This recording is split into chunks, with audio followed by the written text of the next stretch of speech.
မင်္ဂလာညနေပါလိုင်းမှာကောင်မလေးတကောင်ပြောပြတာပေါ့နော်သူတဲ့ဟိုပျော်ပွဲဘက်ကိုသွားတာတဲ့ဆယ်လီတယောက်ကိုတွေ့လို့ပေါ့နော်သူကဟိုတိနေတော့ရင်းနေတော့နှုတ်ဆက်တာပေါ့အဲ့ဒါ तू ကခက်ချေချေတဲ့ပြန်ပြီးတော့နှုတ်မဆက်ဘူးတဲ့ဆယ်လီဆိုတာက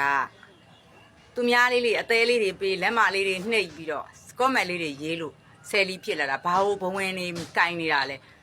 ကို့ကိုမခေါ်ရင်ခေါ်စရာအကြောင်းတစ်ကြောင်းမှမရှိဘူးကျမတို့အရင်ကိုကြီးရွှေများခေါ်ခြင်းအားကြီးလို့ ခဏဖြစ်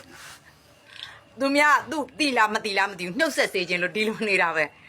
ကိုကြီးရွှေတို့များကြတော့လေဟလားအောက်ချက်ခံပြီးတော့အောက်ချက်ခံပြီးတော့အောက်ချက်ခံပြီးတော့နှုတ်ဆက်ကလေနှုတ်ဆက်ခြင်းအားကြီးလို့မမိုးတို့သွားတယ်လာတယ်ဆိုတာဟိုအတီလေးတွေအကျုံးလေးတွေနဲ့ခင်းညင်လို့ရင်းနှင်းကျင်တော့ပါမမိုးတို့ကဒီရန်ကုန်မြို့ပေါ်မှာအမျိုးမရှိပါဘူးဒီ TikTok ပေါ်မှာသိတဲ့အတီတွေပဲရှိတာပါအဲ့လိုလူမျိုးနဲ့တွေ့ရင်မမိုးတို့ကတွေ့ရင်လေကိုလည်းနှုတ်ဆက်တယ်အိမ်ကိုလာလို့ရှိရင်လည်းမမိုးတို့ကထမင်းနေပါလေကျွေးတယ်နောက်ဒငင်းကုန်းမှာတွေ့တဲ့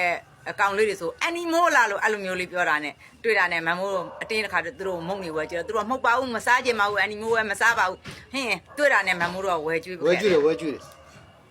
ဆယ်လီဆိုပြီးတော့သူတို့ကိုသူတို့ဘဝင်မြင့်နေတာအဲ့ဆယ်လီတွေထမင်းငတ်နေတာအော်တိုင်နောက်ပြန်စမ်းကြည့်အိမ်မရှိတဲ့လူတွေကိုလိုလူမျိုးတွေပေါ့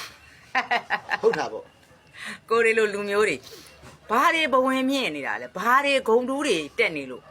နှုတ်ဆက်ထားလေးကိုတော့မားတဲ့နှုတ်မဆက်ချင်းဘူးပေါ့ तू ကတော့ပေါ့ဟိုဟာပျော်ပွဲမှာတွေ့လို့ပေါ့ तू အင်မတန်ချစ်တဲ့လူဆိုပြီးနှုတ်ဆက်တာကိုခက်ချေချေပဲတဲ့ကြည်စမ်းအမလေးမမိုးတို့များတော့လေကို့နှုတ်ဆက်ချင်းအမလေးဝင်းနေတာလို့ဟိုတအားကြီးတော့ကို့နှုတ်ဆက်တဲ့လူတော့မှကိုကပြန်ပြီးတော့ကျေးဇူးတင်တာမမိုးတို့တွေ့လို့ရှိရင်ခေါ်ပါနှုတ်ဆက်ပါ ဘယ်အခါပြည့်ခေါ်မမိုးတို့ကဟိုလိုင်းမော်ဆိုတော့မသိဘူးလေမှတ်မိတဲ့လူမှန်သမျှခေါ်ပါနှုတ်ဆက်ပါပြောပါနော်ကိုကတော့မှပဲမြင်တဲ့လူတွေကိုရီးကြတာနဲ့ချက်ချင်းပြန်ပြီးတော့မမိုးတို့ကရေးပြပါတယ်နော်ဆယ်လီဆိုတိုင်းဘာမှအထင်ကြီးစရာတကြောင်မှမရှိဘူးလိုင်းပေါ်မှာသာတထေးလိုကြွားနေတာအိမ်တွေကိုလိုက်ကြည့်ဘာမှမရှိတဲ့လူတွေကြီးပဲအပိုတွေဘလူးမအားတာအကုန်လုံးဆယ်လီလဲထမင်းကတစ်နေ့3ထပ်ပဲစားတာပဲဆယ်မလီတဲ့လူလဲထမင်း3ထပ်ပဲစားတာပဲဘလူးမအထင်ကြီးစရာမရှိဘူးကို့မခေါ်ရင်မခေါ်နဲ့ဝင်းနဲ့ခံမနေနဲ့သိလားမမိုးတို့ကတော့ပျော်ပဲသူများမခေါ်လဲအတင်းခေါ်